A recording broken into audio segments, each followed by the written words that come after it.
In this video, I will show you exactly how to set up a Postgresql connection right inside of N8n to help you manage your database tasks with total ease.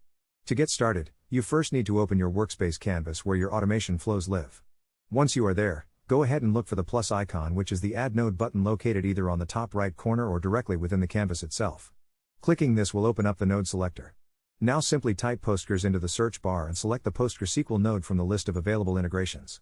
After the node appears on your canvas, you need to open its configuration panel to handle the authentication.